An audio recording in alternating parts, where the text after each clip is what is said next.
Well, it is officially the day before the Dune read-along finally begins. Cannot wait. I do have the Discord channels set up, so definitely start looking in there. What the fuck does that mean? As I mentioned in my community tab, there are going to be several Dune channels available. I like to keep things relatively spoiler-free in my Discord where possible, so definitely use tags. There's a rules channel that explains how to use a tag in Discord if you're not familiar with that. Each part, though, so it's going to be book 1, 2, and 3 within Dune, because that's how it's separated. It will be spoiler-filled in each part, but that is the beginning of September, so let's go ahead and talk about what I read in August. So not all of these are going to be surprising. I did switch up some TBR things because there's someone in my Discord who had to go and pass me in the Dresden Files, and I couldn't allow it. So I had to go ahead and just read Cold Days and Skin Game and beat him. So here we are, but we'll get to that in a second. Salem's Lot. This was my first King novel that I've ever read, and I own the entire Dark Tower series, this, Pet Sematary, The Institute. I own a lot of King books. I love how floppy this is. It's glorious. It's perfectly trade paperback floppy. Anyway, getting distracted. So Salem's Lot, I wanted to read at some point anyway, because I knew that it has tie-ins to the Dark Tower. Let me adjust my light. It has tie-ins to the Dark Tower, and I'm not going to read everything that has a tie-in to the Dark Tower. I think, going to follow a general reading order, because a lot of the things that do tie in, whether loosely or not, are things that I want to read. I want to read It, The Stand, a bunch of the other ones that tie in. So, The Eyes of the Dragon, things like that. So I'm going to read a bunch of them that tie in to the Dark Tower, but I think I'm going to officially properly start the Dark Tower next year. We still have a couple months left in 2020, so we'll see where things go. I change my mind all the time, but Salem's Lot was a great introductory King novel for me to get a feel for his writing. It was his second book that he wrote. I will eventually read Carrie. I know that was the first one, and probably not as good as some of his more recent stuff, but I know people still like it. Salem's Lot is a fantastic horror, suspense, vampire novel. It was written back, in 75 when it was published. So there are some very 70s things about it, whether it be, words that people use or how some people act. But I feel like it captures that small town feel incredibly well. And Stephen King did a fantastic job for damn near 200 pages of just telling you so much about the characters in the town, whether they be important characters or not. He really wanted to flesh out, this is a town that exists, and that's why it's going to matter when people start dying, which he did fantastically. I love the atmosphere building of the atmosphere and the suspense in specific scenes where, people are in the dark, or you're wandering around a dark basement in an abandoned house. That shit was creepy and really well done. I loved how the vampires act in this book without spoiling anything. I love that they're that good, traditional style vampire. Just sort of the rules around them, I guess I could say. I definitely enjoyed the overall slow burn of the story, how you slowly get more and more information on what's going on, and you're sort of realizing with the town what's happening. And that was just all really well done. I think this was a great introduction to his writing style, which I got along with fine. I thought it was well done. There's definitely some paragraphs and stuff in here that are just beautifully written, and some other things that are just, it's like, yep, that's some country hick out in the middle of nowhere. That's how he would sound. So I think his writing is great, and I can't wait to see, one, the Dark Tower, but just his character work overall, because I understand that that's a strong point of his writing. So more King coming up. All right, these next two were actually later in the month. Cold Days and Skin Game, as I just mentioned. And that was because I initially had them planned for September. They were going to be the sort of back end of September, because I was going to take August off of the Dresden Files just to read some other things. I could not resist because I need help, and I couldn't let Sheik beat me. Damn it. Okay? So I went ahead and I read Cold Games and Cold Games. Yep. Skin Game, Cold Days. Cold Game. This is happening. So I read Cold Days and then immediately went into Skin Game because I wanted to beat him. So these are both fantastic Dresden books. I have them in sort of like my S tier of Dresden books at the moment. I loved both of them. Right up there with Changes. Changes still is my favorite. It'll take a lot to top it, but Cold Days and Skin Game, I almost said Cold Game again. Fantastic books. I love the Dresden Files. All these books go incredibly fast. They they're so action-packed, and the pacing's wonderful. And the audiobook is fantastic with Marsters doing the narration, as I've mentioned several times on this channel now. I don't know really many audiobook narrators that do a better job. He just really brings life to a lot of these characters, kind of like Stephen Pacey did in First Law. Like Glocta is just so much embedded in my memory because of his narration. The same way with Dresden in these books. He does a fantastic job. But both of these books, I am going to have a review upcoming on the channel. You'll see that probably next week for both of these, as well as some other things that I haven't reviewed yet, including, why am I turning away? Why would I turn this way? Including A Time of Blood, which I'll talk about in a minute. But those are coming up next week. And then I'm going to go ahead and I have Peace Talks and Battleground slated for September. I've been convinced, where is it? Side Jobs is up there. Briefcases, it's over there. It's over there, guys. I'm going to read Briefcases before Peace Talks because everybody convinced me that there's so many tie-ins and there's so much that you need to know before Peace Talks. I'm just going to go ahead and knock that book out, and then I'll read Peace Talks and Battleground. So if it bleeds into October, that's fine. But without spoiling anything, these books kick ass. Honestly, ever since, when I first got into Dresden Files, I loved Stormfront. I liked Full Moon. Grave Peril was my favorite, and then Death Mask was my favorite.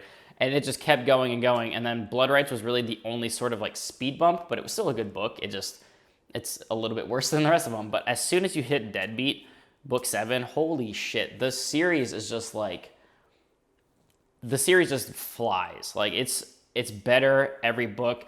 It's not just that noir, villain of the week, detective novel that it starts out as. That's still there. But this is truly becoming an epic fantasy story over time.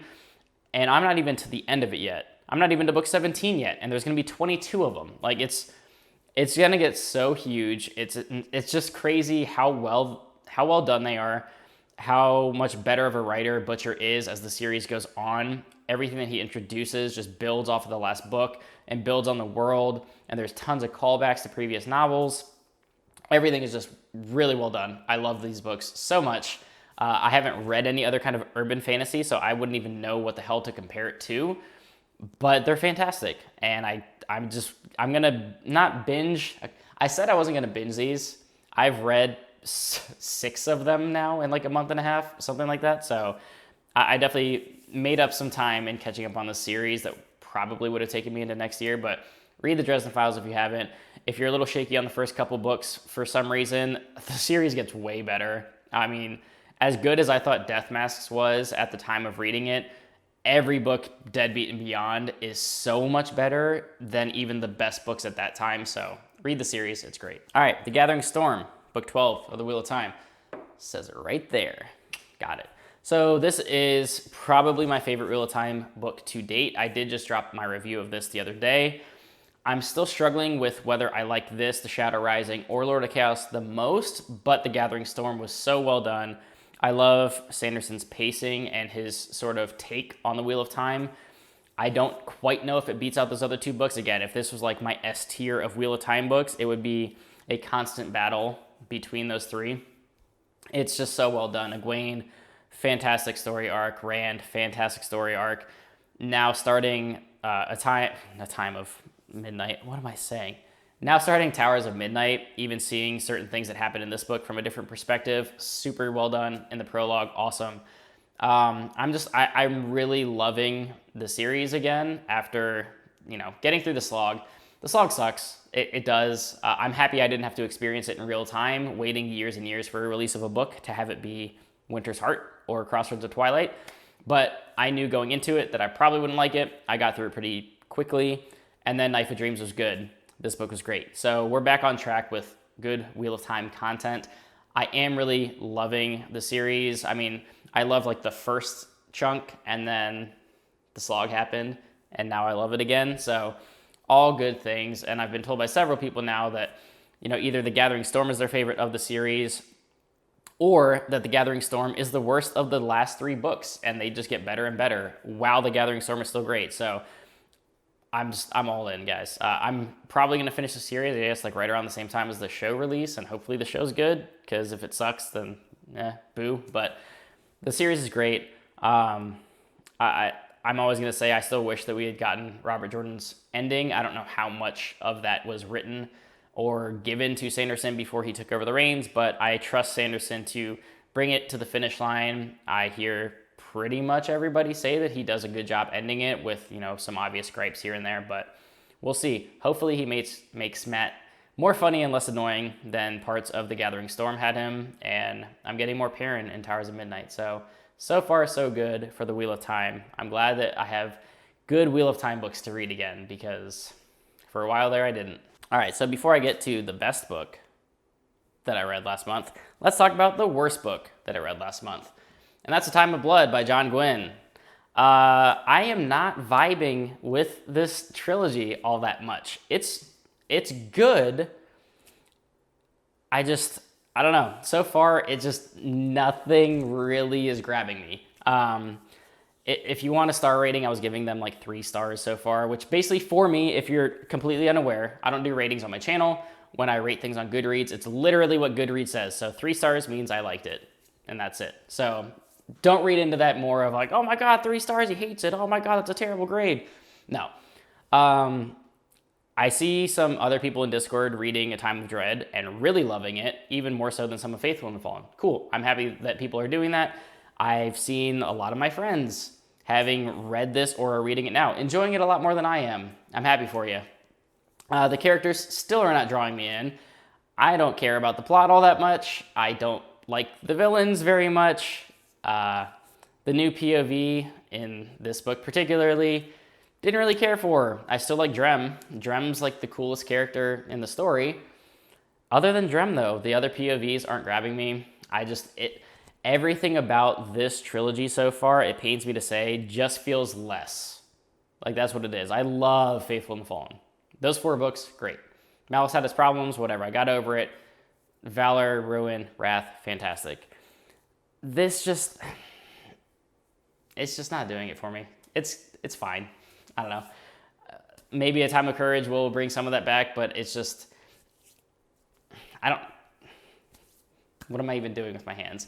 It's just not quite there for me. There are some aspects of it that I do like, and I feel like I enjoy it more when I'm talking about it with other people and seeing sort of their excitement around it. But when I read this book, I'm just not feeling, this did not save the series, I guess, so far, as I thought it would, as in like, when I enjoyed Malice and Valor knocked it out of the park and fixed all my issues with Malice, I was hoping that after A Time of Dread kind of let me down, that A Time of Blood was going to fix a lot of things. It didn't, and it actually did something with the story with a particular, without spoiling anything, without having read the 3rd book, I feel like this is about to do exactly what I don't want the series to do. And I'll talk about this when we do our collab for this book, if and when we can get it scheduled. It did something that I don't like, and I really was hoping that this series was not going to do, and I think it just did it. That's where I'll leave it.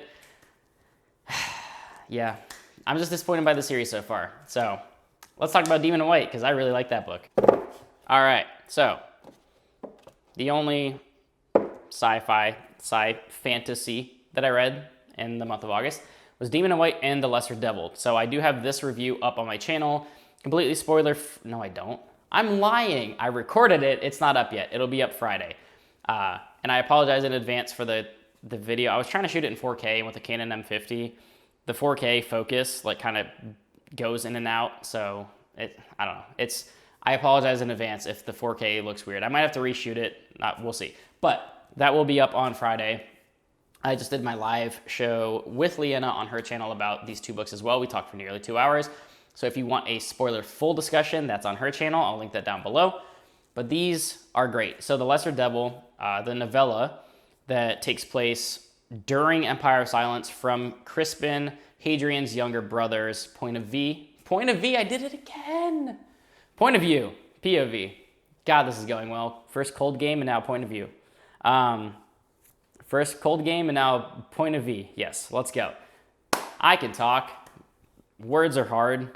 The Lesser Devil is obviously not as good as a full Sun Eater novel, But it was really well done. It was interesting learning more about the Chantry and some of the world building that was able to be packed into this small novella. It's cool getting a POV that's not Hadrian, because we're told this story entirely from his POV.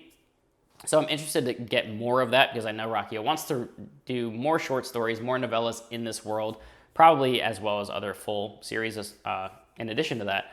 But you get a different POV, and that's nice, because you're not just following the one person and their experience in this gigantic world. Now, there's a reason, obviously, that you're following him. He's the main character and the most impactful person in this universe. But it's cool to get somebody else's point of view of things that are happening, including things that Hadrian himself does. So that was really fun. Demon in White, wow. This is one of the best books that I've read in general. It's definitely the best Sun Eater book that I've read to date. As much as I loved Empire of Silence and Howling Dark, this is like going from like a 9.7 to a 9.8 to a 9.9 kind of thing. Like they're all super duper close. Howling Dark, what I loved about it, I loved different things about Demon in White, and just overall just the expansion on everything. The more that we learn about the C. Elson, the more that we learn about Hadrian and why he's in the position that he's in.